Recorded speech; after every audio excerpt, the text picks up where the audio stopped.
এটা হচ্ছে ভারত সেবা আশ্রম। এখানে কিন্তু তোমরা খুব অল্প টাকার বিনিময়ে থাকতে পারো। আর এই ভারত সেবা আশ্রম প্রচুর বড়, দেখে নাও, অনেকটা প্রপার্টি রয়েছে। গঙ্গাসাগরের ইউথ হোস্টেলটা এরিয়া অনেক বড়, দেখে নাও, অনেকটা এরিয়া নিয়ে কিন্তু এই গঙ্গাসাগর ইউথ হোস্টেলটা বানানো হয়েছে। এখানে কটেজগুলো কিন্তু খুবই সুন্দর লাগছে, আর এখানে গার্ডেন মতো যে করা আছে এটা কিন্তু আরও সুন্দর লাগছে দেখতে। সব তীর্থ বারবার, গঙ্গাসাগর একবার। আজকে আমরা চলে এসেছি গঙ্গাসাগর। তোমরা গঙ্গাসাগর কিভাবে আসবে এবং কোথায় থাকবে, থাকার জন্য কিন্তু এখানে প্রচুর ব্যবস্থা রয়েছে। মেলার কীরকম প্রিপারেশন, 2025 সালে যে গঙ্গাসাগর মেলা হতে চলেছে, কীরকম কী প্রিপারেশন চলছে, গঙ্গাসাগর মেলা যারা তোমরা এই বছর আসবে তারা কোথায় থাকবে, সমস্ত কিছু তথ্য থাকবে আজকের এই ভিডিওতে। আর এখনও পর্যন্ত যারা চ্যানেলটি সাবস্ক্রাইব করনি তারা চ্যানেলটি সাবস্ক্রাইব করো, লাইক করো, শেয়ার করো। চলো, এখন আমি রয়েছি পবিত্র মা গঙ্গাতে। এখান থেকে আমি তোমাদের দেখাবো যেখানে থাকার কি কি ব্যবস্থা রয়েছে। আর মেলার জন্য দেখে নাও প্রস্তুতি কেমন করেছে। এখানে মাটি দিয়ে উঁচু করা হয়েছে জায়গাটা, যাতে এই গঙ্গার জল এইদিকে না চলে আসে, তার জন্য কিন্তু অনেক কিছু ব্যবস্থা রয়েছে। আর ওইদিকে তো এখন থেকে জেসিবি অনেক কিছু মেশিন লেগে আছে, মাটি দিচ্ছে ওখানে। চলো তোমরা দেখাবো। আর এখানে হয়তো এগুলো আশ্রম হচ্ছে, যে তোমাদের বললাম যে থাকার জন্য কি ব্যবস্থা রয়েছে গঙ্গাসাগর মেলাতে, এগুলো আশ্রম হচ্ছে। আর আগে অনেক টেন্ট হচ্ছে, সেগুলো তোমরা কিন্তু খুব সহজে থাকতে পারো। আর এই জায়গাটা দেখে নাও, গঙ্গার ঘাটগুলোকে বানানো হচ্ছে আর মাটি দিয়ে এখন উঁচু করা হচ্ছে জায়গাটা, দেখে নাও, মেশিন লেগে আছে অলরেডি। প্রচুর মাটি দেওয়া হচ্ছে এই জায়গাটা, প্রচুর, দেখে নাও, গাড়ি লেগে আছে অলরেডি। এই গাড়ি করে মাটি নিয়ে আসছে আর এই জায়গায় কিন্তু মাটিগুলো ফেলে দিচ্ছে যাতে ঘাটটা উঁচু হয়ে যায়। আর এখানে গঙ্গার ঘাটটা এখন বানানো হচ্ছে। গঙ্গার ঘাট, এখানে আমরা স্নান করতে পারি। তারপর এই সোজা রাস্তা চলে যাচ্ছে কপিল মুনির আশ্রম।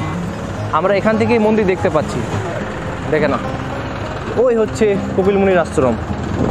গঙ্গাসাগর মেলাতে এই ঘাটগুলোকে বানানোর জন্য প্রচুর কিন্তু এই ট্রাক মাটি নিয়ে আসছে যাতে ঘাটগুলো উঁচু হয়ে যায়। এই ঘাটগুলো এখন থেকে বানানো হচ্ছে। আর মাত্র 10 দিন পর আমরা দেখতে পাবো লক্ষ লক্ষ পুণ্যার্থীর ভিড় এই গঙ্গাসাগর মেলাতে। আর এখানে দেখে নাও টেন্ট বানানো হচ্ছে, এগুলোতে আমাদের থাকার ব্যবস্থা করা হচ্ছে। এগুলো কি দাদা থাকার ব্যবস্থা করা হচ্ছে? প্রেসদের জন্য? ও আচ্ছা, তাহলে মিডিয়া বন্ধুদের জন্য কিন্তু খুবই সুন্দর খবর রয়েছে। এগুলো যারা মিডিয়া বন্ধু রয়েছে তাদের জন্য কিন্তু এখানে থাকার ব্যবস্থা রয়েছে, দেখে নাও। তাহলে আর কি চাই, গর্ত করার জন্য দেখে নাও মেশিনগুলো খুবই সুন্দর, বেশি কাটতে হবে না।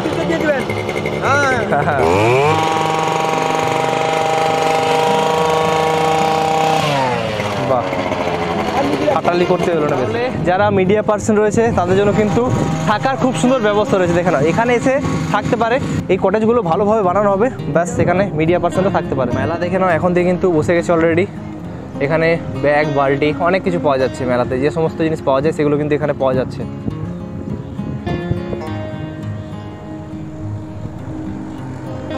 আর এই চত্বরটা তোমাদের আমি ঘুরে দেখিয়ে দিলাম।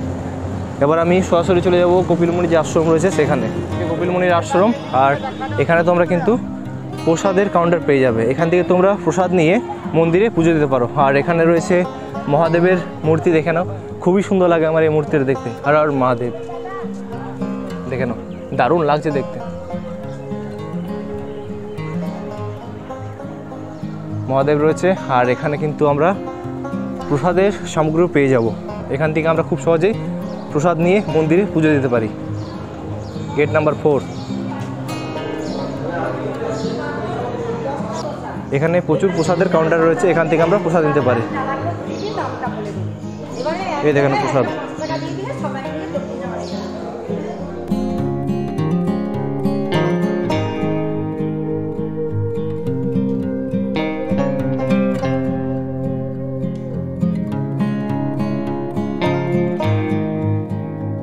চলে এলাম কপিল মুনির আশ্রমের সামনে, দেখে নাও, মন্দিরটা কিন্তু খুবই সুন্দর লাগছে দেখতে, অসাধারণ। মেলার সময় কিন্তু এই মন্দিরে যে লাইটিংটা হয় এটা কিন্তু দেখার মতো হয়, দারুণ লাগে।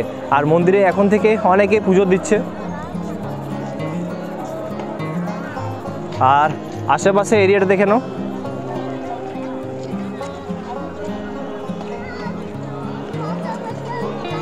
দেখে নাও, এখনো পর্যন্ত অনেকেই পুজো করছে। আর মন্দিরের সামনে ভিড় রয়েছে।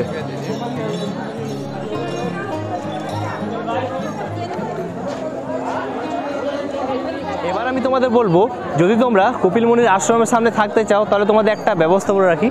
এই যে জায়গা রয়েছে, এখানে একটা আশ্রম রয়েছে, এই আশ্রমে কিন্তু তোমরা থাকতে পারো। হ্যাঁ, মেলার সময় কিন্তু এখানে থাকতে যায় না, কারণ এখানে মেলার সময় পুলিশ প্রশাসন আছে। কপিলমুনির আশ্রম, আর কপিলমুনির আশ্রমের ঠিক লেফট সাইডে রয়েছে কিন্তু এই আশ্রমটা।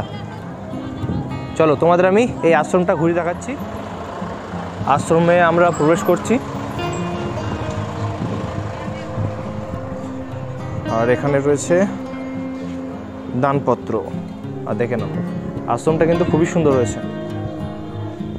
এরিয়াটা কিন্তু অনেক বড়, খুব সুন্দর লাগছে দেখতে। গাছগুলো লাগানো আছে, আরও সুন্দর লাগছে দেখতে। আর এখানে রুম পাওয়া কিন্তু অনেকটাই ডিফিকাল্ট। হ্যাঁ, যদি তোমরা রুম নিয়ে নাও খুবই সুন্দর ব্যবস্থা। এখানে কোনো রকম টাকা পয়সা লাগে না, এখানে তোমরা দান হিসাবে টাকা দিতে পারো। রুমগুলো তোমরা দেখাতে পাচ্ছি না কারণ সব তো বন্ধই রয়েছে। এই হচ্ছে এরিয়া, আর এখানে রয়েছে কপিলমুনির আশ্রম। তোমাদের আমি থাকার ব্যবস্থা একটা এখনো পর্যন্ত দেখালাম, আরও অনেক থাকার ব্যবস্থা রয়েছে, সেগুলো আমি তোমাদের দেখাবো। চলো। আর এখন আমরা চলে এসেছি গঙ্গাসাগর যুব আবাস মানে ইউথ হোস্টেলে। ইউথ হোস্টেলে খুব কম খরচের মধ্যে কিন্তু থাকা যেতে পারে। এখানে কটেজ রয়েছে, অনেক কিছু ফেসিলিটি রয়েছে। চলো তোমাদের দেখাচ্ছি। আর বাইরে থেকে দেখে নাও, খুব পরিষ্কার পরিচ্ছন্ন কিন্তু রয়েছে। দেখে নাও, খুব সুন্দর মানে রং করা হয়েছে, জায়গাটা খুবই সুন্দর লাগছে দেখতে। আর যদি ডেকোরেশনের কথা বলি, ডেকোরেশন দেখে না খুবই সুন্দর করা হয়েছে। গার্ডেনটা দেখে না খুব সুন্দর লাগছে দেখতে। আর ওইখানে কিন্তু আলাদাভাবে কটেজ রয়েছে। গঙ্গাসাগরের ইউথ হোস্টেলটা এরিয়া অনেক বড়, দেখে নাও, অনেকটা এরিয়া নিয়ে কিন্তু এই গঙ্গাসাগর ইউথ হোস্টেলটা বানানো হয়েছে। খুবই সুন্দর লাগছে। আর এগুলো হচ্ছে কটেজ। একটা কথা তোমাদের বলে রাখি, তোমাদের কিন্তু অনলাইনে বুকিং করতে হবে, অনলাইনে না বুকিং করলে কিন্তু পাওয়া যাবে না। খুব সুন্দর রুম আছে, তোমরা কিন্তু বুকিং করে এখানে থাকতে পারো মেলার সময়। এখানে কটেজগুলো তোমাদের আমি দেখিয়ে দিচ্ছি, দেখে নাও। এখানে কটেজগুলো কিন্তু খুবই সুন্দর লাগছে। আর এখানে গার্ডেন মতো যে করা আছে, এটা কিন্তু আরও সুন্দর লাগছে দেখতে। দেখে নাও, জায়গাটা কিন্তু খুবই সুন্দর লাগছে আমার। এই দেখে নাও, এখানে কিন্তু তোমরা থাকতে পারো। বাইরে থেকে তোমরা দেখিয়ে দিচ্ছি কারণ গেস্ট আছে, দেখে নাও।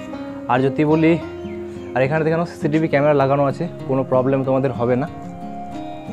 এখানে একটা কটেজ আছে, ওইখানে একটা আছে, আর এইখানে একটা আছে। অনলাইনে তোমাদেরকে বুকিং করতে হবে, অফলাইনে কিন্তু রুম পাওয়া যায় না, মানে বুক হয়ে যায়। কারণ এটা মেলার সময় যেমন রেট থাকবে, এখন যেমন রেট আছে মেলার সময় কিন্তু সেম রেট আছে, মানে রেটের কিন্তু বাড়ে না। এটাই হচ্ছে ইউথ হোস্টেল, আর আমাদের গভর্নমেন্ট, ওয়েস্ট বেঙ্গল গভর্নমেন্টের কিন্তু এটা প্রপার্টি। তোমাদের আমি ইউথ হোস্টেলটা দেখিয়ে দিলাম, এবার আমি তোমাদের নিয়ে যাবো ভারত সেবা আশ্রমে। আর তোমাদের একটা অলরেডি আশ্রম দেখিয়েছি, যেটা কপিলমুনি আশ্রমের সামনে রয়েছে, আর একটা এবার তোমাদের দেখাবো ভারত সেবা আশ্রম। এই কারণেই আমি তোমাদের এগুলো দেখাচ্ছি, এই তিনটে খুব কম খরচার মধ্যে থাকা যেতে পারে, তার জন্য কিন্তু তোমাদের এগুলো দেখাচ্ছি। আর এগুলো কিন্তু আগে থেকে বুকিং করতে হবে, ইউথ হোস্টেল তোমাদের আগে থেকে বুকিং করতে হবে। আর ভারত সেবা যে আশ্রম রয়েছে সেটা কিন্তু কপালের উপর নির্ভর করে, যেমন আমরা পাইনি, ঠিক আছে, আমরা গেস্ট হাউসে আছি। আর যদি বলি মেলার সময় কোনো রকম কিছু অসুবিধা হবে না থাকার জন্য। এই কারণে হবে না, কারণ প্রচুর টেন্ট বানানো হয়, তারপর আশ্রম নতুন করে বানানো হয়, তার জন্য কোনো রকম অসুবিধা হবে না। এখন আমরা সরাসরি চলে যাব ভারত সেবা আশ্রমে। আমরা চলে এলাম ভারত সেবা আশ্রমের সামনে, দেখে নাও, এটা হচ্ছে ভারত সেবা আশ্রম। এখানে কিন্তু তোমরা খুব অল্প টাকার বিনিময়ে থাকতে পারো, দেখে নাও। আর এখানে কিন্তু রুম পাওয়াটা অনেকটাই ডিফিকাল্ট, কারণ রুম বেশিরভাগ ক্ষেত্রে পাওয়াই যায় না। আর এখানে বুকিংটা হয় এই জায়গাতে। এখানে রিসেপশন রয়েছে, এখানে কিন্তু তোমরা কী গেলে আধার কার্ড তো লাগবেই। আচ্ছা, আধার জেরক্স কপি। আচ্ছা আচ্ছা, অনলাইনে কি বুকিং কোনো সিস্টেম আছে? অনলাইন নেই, অফলাইনেই আছে। আচ্ছা, আর এই ভারত সেবা আশ্রম প্রচুর বড়, দেখে নাও, অনেকটা প্রপার্টি রয়েছে, এখানে থাকার জন্য কোনো রকম অসুবিধা হবে না। আর মূল মন্দির দেখে নাও, এইখানে রয়েছে মূল মন্দির, এইখানেও রুম আছে, দেখে নাও, প্রচুর রুম রয়েছে। যদি ফাঁকা থাকে তাহলে আমি তোমাদের দেখাবো অতি অবশ্যই। আর এখানে ভারত সেবা সঙ্গের মন্দিরটা রয়েছে, দেখে নাও, মন্দিরটা কিন্তু খুবই সুন্দর লাগছে দেখতে, অসাধারণ লাগছে, দেখে নাও, ওয়াও, দারুণ লাগছে দেখতে, ঠিক আছে। পরিবেশ কিন্তু খুবই সুন্দর, জায়গাটা পরিবেশ দারুণ, অসাধারণ লাগছে দেখতে।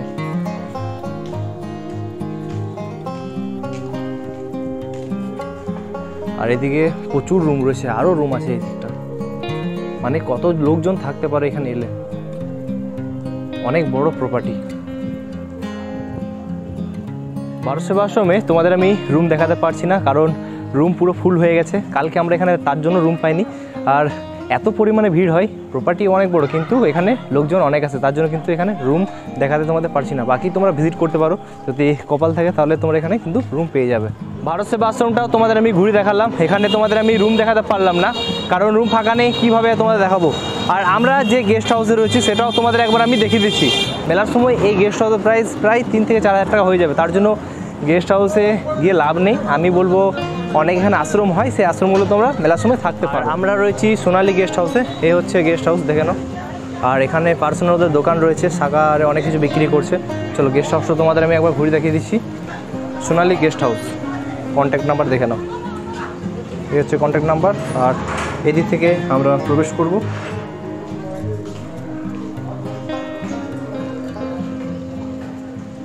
আর এটা হচ্ছে আমাদের রুম, দেখে নাও।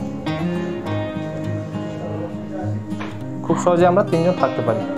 আমরা সোনালী গেস্ট হাউসে রয়েছি। আর তোমাদের আমি বললাম যে তোমরা কোথায় কোথায় থাকতে পারো খুব কম খরচার মধ্যে, খুব কম বাজেটের মধ্যে। আমি তোমাদের ইউথ হোস্টেল দেখালাম, ভারত সেবা আশ্রম দেখালাম, এবং কপিলমুনি যে আশ্রম রয়েছে সেখানে কিন্তু একটা আশ্রম দেখালাম। আর আমরা এই গেস্ট হাউসে রয়েছি, এটা কিন্তু প্রাইস মেলার সময় অনেক বেড়ে যাবে। আর মেলার সময় তো অনেক আশ্রম হয়, তোমাদের প্রথমেই বললাম, সেই আশ্রমে তোমরা থাকতে পারো। প্রিপারেশনটা দেখালাম, কেমন কি প্রিপারেশন রয়েছে। 8 তারিখ থেকে মেলা শুরু হয়ে যাচ্ছে এবং 17 তারিখ পর্যন্ত মেলা থাকবে। অতি অবশ্যই ভিজিট করো গঙ্গাসাগর মেলা। এই ভিডিওটা কেমন লাগলো কমেন্ট করে অতি অবশ্যই বলবে। যদি ভালো লেগে থাকে চ্যানেলটি সাবস্ক্রাইব করো, লাইক করো, শেয়ার করো। তো আসছি কোনো নতুন ভিডিও নিয়ে। এখন এই পর্যন্তই, বাই বাই। হর হর মহাদেব, জয় মা গঙ্গা।